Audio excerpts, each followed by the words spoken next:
Agradeço a oportunidade, mais uma vez, mais uma semana. Boa noite, as queridas amigas. Espero que todos estejam bem. Ah, uma coisa, eu mesmo refletindo, nós olhando para esses meses que nós vimos conversando sobre a questão de saúde, se vê quanto quantos fatores determinam a saúde que não tem nada a ver com a saúde. Na verdade, as intervenções diretas na saúde, no corpo, muito menos a questão de medicamento, de tratamento, acabam sendo uma pequena parte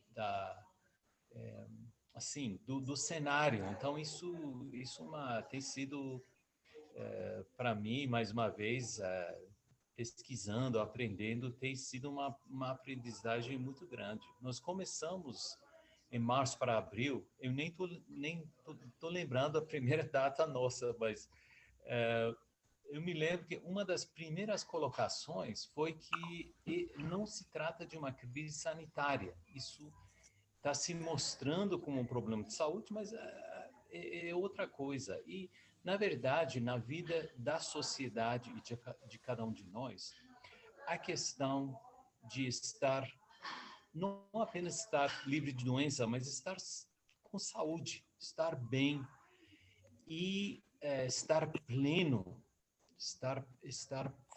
estarmos plenos nas nossas vidas, na nossa existência, no nosso funcionamento, em exercer nossa realidade de maneira plena e saudável, a maior parte dessa questão não tem a ver com doenças, com saúde de maneira direta. Tem a ver com a maneira que nós vivemos a vida. Isso talvez seja a maior determinante da saúde. É a maneira que enfrentamos, que percebemos a vida, que pensamos, que observamos tudo que acontece. E a direção, o sentido principal das nossas vidas. Até agora é um pouco abstrato. Nós vamos entrar em coisas específicas. Vocês devem ter conhecido pessoas que, a princípio, não têm doença, mas não estão bem, e pessoas que, se for definir de maneira rígida, têm uma doença, ou às vezes 3 ou 4, mas estão bem. Têm doença, mas estão bem, estão saudáveis, têm uma vida plena. E esses exemplos, esses contrastes, ajudam a gente se compreender a nossa própria natureza e, e fazer a evolução e ajuste necessário para nós. Eu não gosto de usar exemplos específicos de coisas negativas. Então, vamos imaginar, eu acho que nas notícias e na mídia, nós conhecemos, ficamos sabendo de muita gente que, se olhar de maneira materialista, se tem fama, se tem poderio atlético, se tem riqueza, se tem atração física, se tem autoridade, e por aí vai, influência. Pessoas que têm tudo isso. Então, de maneira muito materialista, comercial, eles estão no auge, elas, mas que têm uma vida muito triste. Às vezes é triste mesmo, é depressão, autodestruição, ou uma vida vazia, um padrão que mostra que então, não vamos entrar em exemplos específicos, porque tem milhares de exemplos, e porque é importante aprender dos exemplos positivos. Nós já falamos de uma mulher chamada Martha Ruth. Martha Ruth, uma mulher americana, no sentido materialista, no sentido desses critérios mais superficiais que nós falamos, ela não tinha fama, não era um líder da moda, um empresário grande, etc.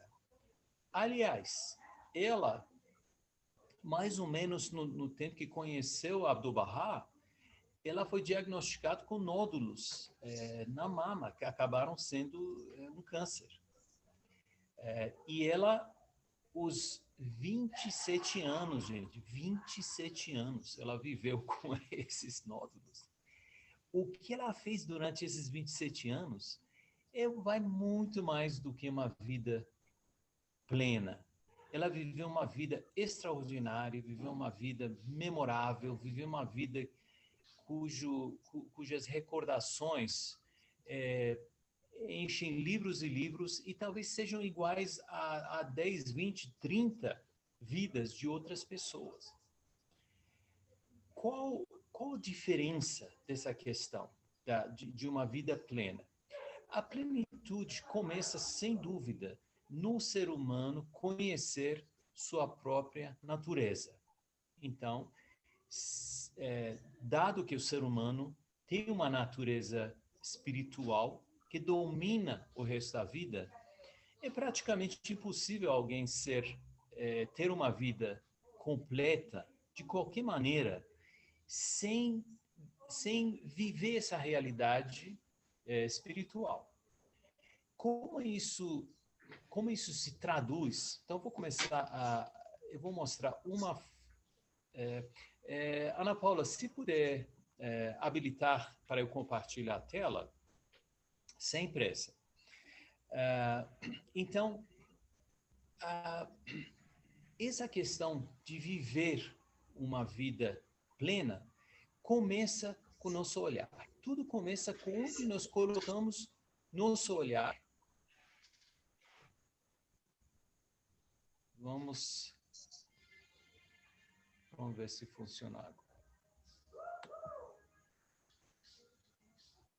Ainda não funcionou. Deixa eu ver se é problema de computador ou de usuário. Não. Tá bloqueando, mas não tem problema. Vou tentar daqui a uns minutos. A primeira coisa que nós precisamos olhar quando se vê uma ave na natureza, essa era a imagem, um falcão, por exemplo, para alçar voo, qual a primeira coisa que faz? Vocês já viram alguma ave levantar voo sem olhar para cima?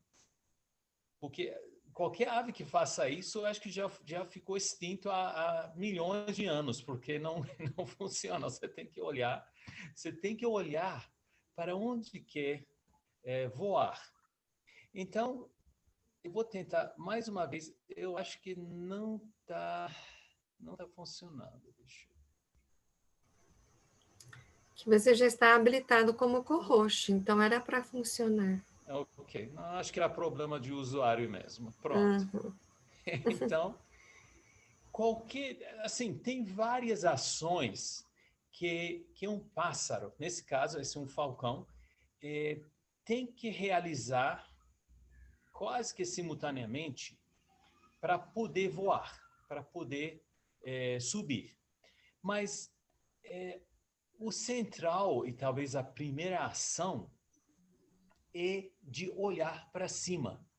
Então, primeiro tem que levantar a percepção e levantar a visão, o campo de visão, antes de pretender a levantar voo. Então, isso diz muito. Esses são aprendizagens simples, mas profundas que existem na natureza.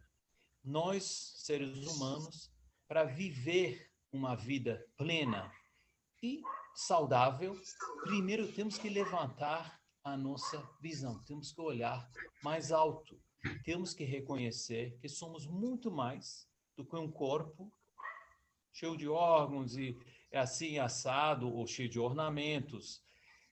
Nós somos muito mais que isso. Nós somos seres espirituais. Um ser espiritual, para viver saúde plena, tem que viver de acordo com as regras naturais, com as leis naturais. Vejam bem, gente, voltando para as leis físicas, da saúde física.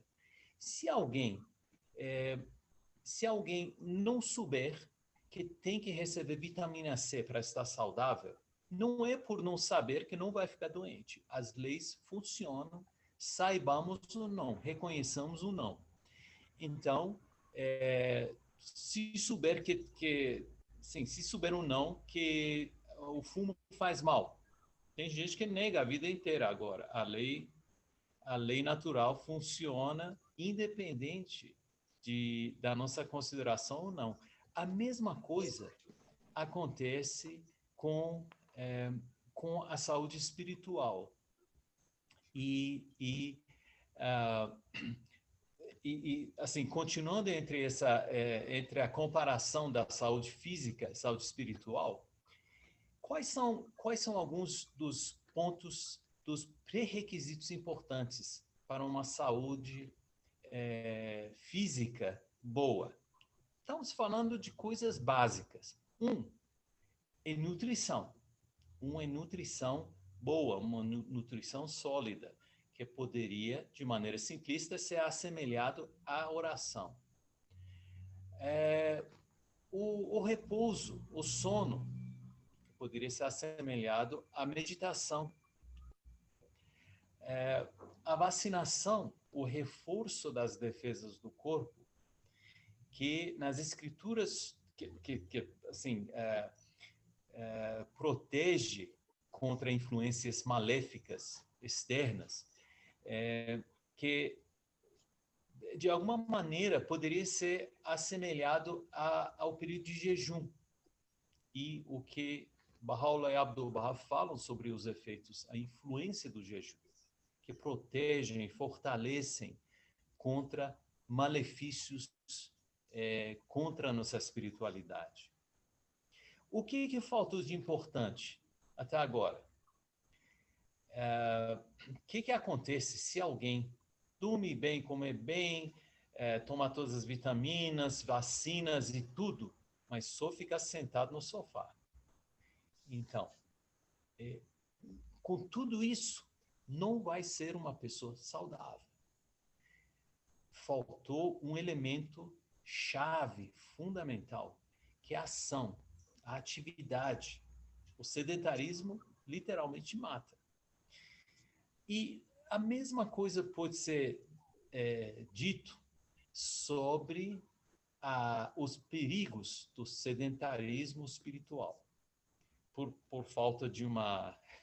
Estou inventando frases, mas a vida espiritual, para ser completa, precisa absolutamente, essencialmente, de atividade, de ação. Como que é essa atividade de ação?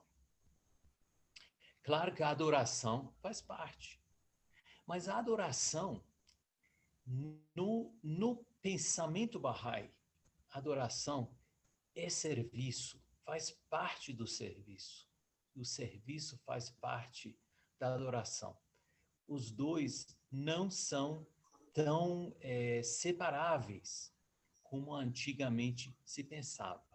E uma das coisas que mostra isso de maneira muito gráfica, muito interessante, é a maneira que, deixa eu ver se eu consigo aumentar, a maneira que os templos Bahá'ís são construídos. Esse é o templo Bahá'í do Chile, é o templo continental, é o último templo continental a ser construído no mundo. Daqui em diante estão sendo construídos templos locais, de agrupamentos nacionais. E todo templo, se olhar, todos esses terrenos ao redor, são hectares e hectares, no fundo também, que não se vê, todo esse terreno é adquirido, como é feito com outros templos Bahá'ís, porque o templo Bahá'í nasce com a concepção central de adoração, e a adoração não é só oração, a adoração inclui a oração e meditação. Mas no embrião de todo templo, aqui um embrião de um complexo mais sofisticado, mais abrangente, mais profundo. No embrião de todo templo existem, por isso que é o terreno tão grande ao redor dos templos. Existem o conceito de várias instituições de serviço. Essa beleza, Ana Paula já visitou, essa beleza é o Templo de Lótus da Índia. Mais um exemplo, né? Uma joia, a parte central já está implantada. Mas está incluso, esses não vão ser, não são acréscimos que são construídos depois. São órgãos essenciais que vão sendo completados, construídos ao redor do aspecto central, que é o templo. Então, o serviço, e são instituições, por exemplo, lar de idosos, escolas, clínicas e outros, todas as instituições a serem construídas ao redor dos templos barrais, primeiro, são previstos. 2, fazem parte essencial do complexo, não são acréscimos separados do templo e fluem naturalmente do estado de oração-meditação, porque a adoração pode começar no templo, ou na igreja, ou na mesquita, mas a adoração só é adoração completa quando é levado ao serviço. E assim, o serviço tem várias descrições e condições espirituais. É claro que o serviço, pela sua natureza espiritual, não pode ser interesseiro, não pode ser um ato interesseiro. Eu vou servir ao outro porque eu tenho medo do inferno, ou tenho esperança do paraíso, ou eu quero que o fulano me veja, me elogie, ou eu quero que as pessoas que estou ajudando vão me agradecer, eu vou sentir melhor. Não, o serviço é dirigido, é impulsionado por sentimentos muito mais elevados, gerados inicialmente pela oração e meditação, como dedicação, abnegação, humildade, amor. E sem condições que voltem para nós, de alguma maneira. Dado isso, esse círculo de adoração, nós todos sabemos que Bahá'u'lláh proibiu o ascetismo, proibiu qualquer pessoa, grupo, se enclausurar, se fechar. Não existe monastério Bahá'í, não existe monge Bahá'í. Existem servos de Bahá'u'lláh, servos da causa de Bahá'u'lláh. E os servos servem a Bahá'u'lláh, mostram sua servitude, servindo os outros seres humanos. Esse é o serviço no sentido mais amplo. Então, é algo que completa a vida espiritual e algo que, na sua falta, a vida espiritual fica muito retardada, fica muito impedida, não chega nem perto de uma existência plena, de uma existência que conseguiu mostrar seus frutos. Seria como uma árvore, digamos que a vida de cada nós nessa terra é uma árvore. Então, uma árvore começa pequena, né? Precisa de muito cuidado, precisa de vários ingredientes para crescer, até que fique forte, cresça mais. Agora, imagina que uma árvore passe tudo isso, mas não dê fruto. Não dê o que é seu fruto. nem sequer folhas para dar sombra, criar sombra para alguém. Isso é uma vida além de uma vida puramente materialista. Isso é uma vida que pode até incluir oração, meditação e esse tipo de enfoque espiritual, mas não se leva ao completo, à fase completa. E os frutos são esse serviço que nos apresentamos ao mundo que Deus criou como presente a próprio Deus. Mas o mundo ao nosso redor é o meio que Deus criou para nós podermos prestar homenagem e mostrar nossa devoção a Ele de maneira indireta. Uma última vez, vou tentar aqui.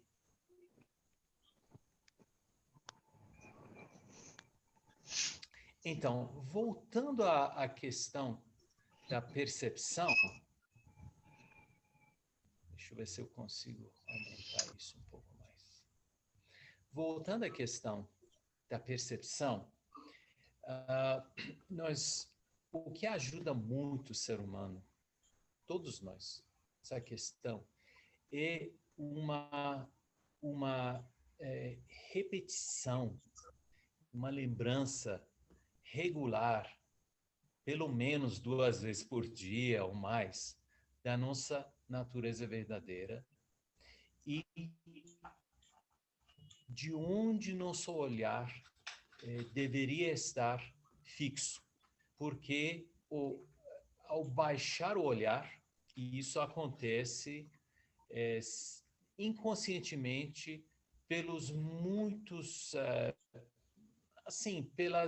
pelos muitos desafios do dia a dia, pelos muitos impedimentos, dificuldades do dia a dia, pelas tentações do dia a dia, nós, num piscar de olho, podemos baixar o olhar, nós podemos começar a esquecer o que realmente é importante na nossa vida e, ao baixar esse olhar, nós podemos temporariamente perder o enfoque no que mais interessa.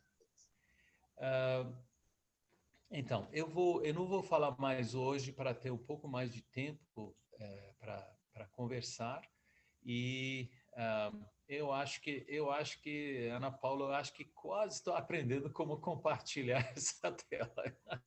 Além uma aprendizagem para mim tem sido o próprio Zoom. Eu acho que quase estou conseguindo não. essa função simples, aliás. Já está dominando. Gente. A gente que agradece, querido. Muito interessante esse tema. Está aberto para os amigos darem as suas contribuições ou fazerem as suas perguntas. Fiquem à vontade, queridos.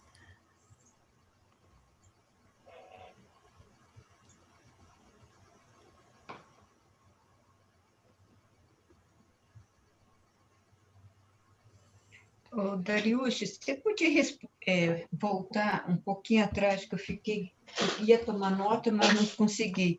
Você fez uma comparação, oração com não sei o quê, repouso com não sei o quê, jejum com não sei o quê. E eu me perdi nessa confusão toda, que eu fiquei pensando. Dá para você repetir de novo, por favor? Claro, foi bem interessante mesmo. Vejam bem, essas são... assim, boa parte disso são interpretações. A questão, por exemplo, da oração ser alimento da alma, isso sim, tem, mas o resto são semelhanças, são interpretações minhas, então não é nada,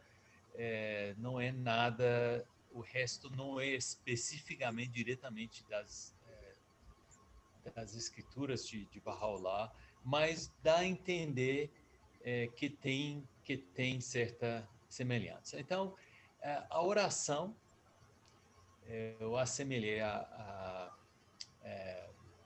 comida. Alimento, alimentação. oração.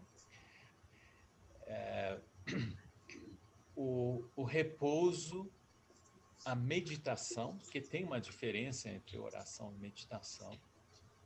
Tem. Uhum. O jejum, A vacina. a vacina, fortalecimento, e tem realmente alguns trechos interessantes sobre o jejum, falam realmente da proteção que o jejum oferece, que é muito curioso, muito interessante. Desculpa te interromper, só um centímetro. Tem um jejum intermitente, que eu não sei como é que é isso. Também gostaria de entender isso. Fale de novo, o que é intermitente? O jejum. Sim. O jejum é intermitente e a vacinação interessantemente também é intermitente. Você não vai vacinar as pessoas continuamente. É uma coisa que é pontual. Por isso que eu frisei para você isso agora. Certo.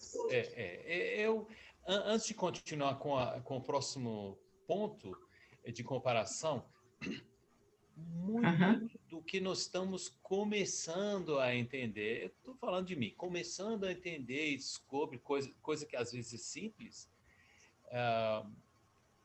eu acho que na medida que o mundo progride e as gerações que vêm um depois do outro evoluem espiritualmente, o que para mim, por exemplo, pode ser uma descoberta, pode ser uma novidade, vai ser natural para as gerações futuras. Então, esse aprofundamento é relativo e progressivo. Do mesmo jeito que nós podemos falar hoje que nossa compreensão da igualdade de homens e mulheres hoje é diferente do que os Baha'is de 100 anos atrás. Provavelmente sim. Então, continuando, é a questão de exercício físico, de atividade física. Que é o serviço. Que é o serviço. Que é o serviço. E a questão do serviço, eu acho que todos aqui sabem que na fé Bahá'í, e isso eu acho fantástico, eu acho mais uma coisa que ainda fiquei tão emocionado que comecei a balançar o computador. Eu acho que isso é tão revolucionário, é tão fantástico, que eu sei que ainda não entendo completamente. É o seguinte, que qualquer trabalho, eu sou padeiro, por exemplo, eu pão, sou jardineiro, eu trabalho em transporte, qualquer trabalho que é feito com o espírito de serviço, elevado, Baha'u'lláh nos abençoou, elevado à posição de adoração. Então, primeiro, eu vejo assim, tirou do meio a questão de trabalho nobre e trabalho mais ou menos e o trabalho baixo.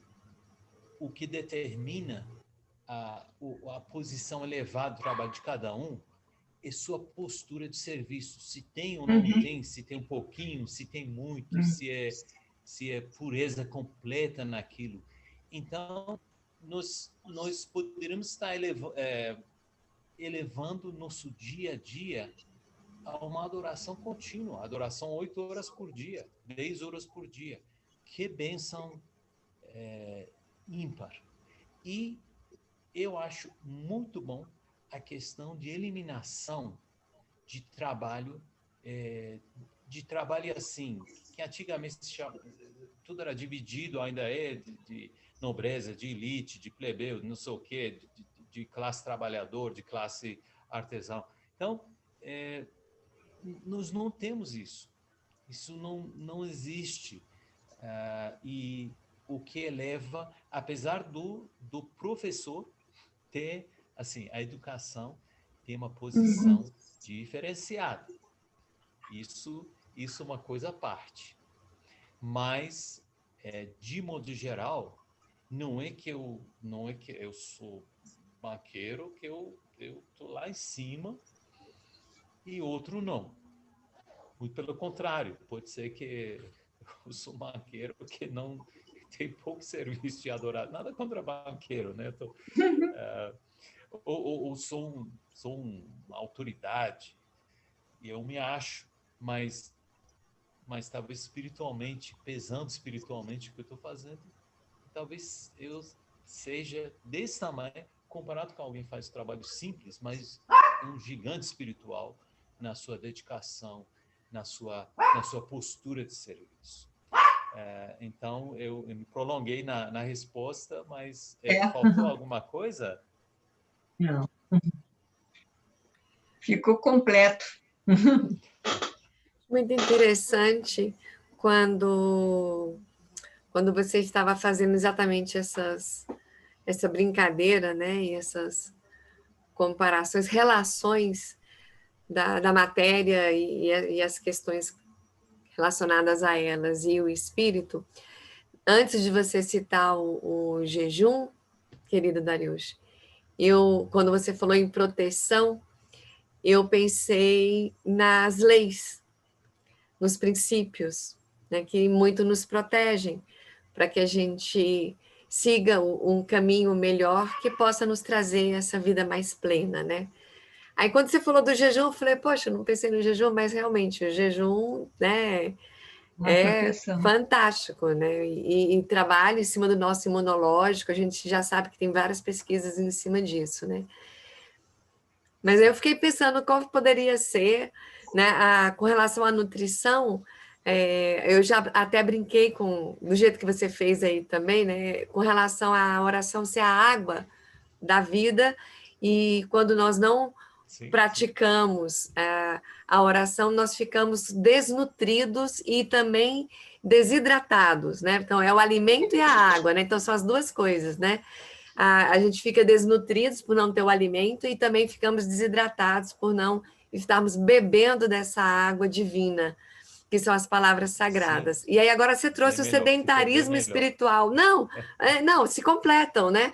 Que é não ter a ação, né, o movimento no serviço, aí a gente teria como efeito o sedentarismo espiritual. E como tem o sedentarismo do corpo, né, que traz a condição de não saúde, porque um dos componentes para a saúde é o movimento, né, estar em ação. Sim, mas sim. Pensando nisso, tiver alguma relação que poderia ser para as leis, para os princípios, para essa guia, né, tão importante, né, o que a gente poderia, um paralelo, né, a nível de matéria? A questão da proteção, assim, eu acho que isso seria para alguém que serve na instituição que eu vou citar para dar uma exposição completa disso. Mas a questão de proteção e purificação, assim, a lei do Ruhollah é um prato cheio para falar de Sim. proteção, e uma proteção que se estende ao material. Eu conheço um Bahá'í que me falou há muitos anos em outro país, mas eu aprendi muito. Esse Bahá'í aconteceu o que acontece na vida, as desventuras, e ele perdeu boa parte do que tinha, uma parte do patrimônio. Mas ele falou para mim, olha, eu fiz as contas e o que ficou foi exatamente o que eu tinha tempo para pagar o Ruhollah. Então, ao longo da vida, a gente vai vendo essas coisas que não tem como comprovar ou desprovar, mas a questão de proteção é tão ampla porque, sim, muito além da nossa imaginação. Muito bom. Obrigada. Eu tinha pensado na purificação, né? Que ainda tem isso. Sim. Muito bom. Alguém gostaria de contribuir, fazer algum comentário ou pergunta? Eu quero só agradecer. Agradecer muito ao Darius. Agradecer a Ana Paula. Agradecer, porque essa história do sedentarismo me pegou, Darius. Ainda bem que eu não estou sedentária espiritualmente, graças a Deus.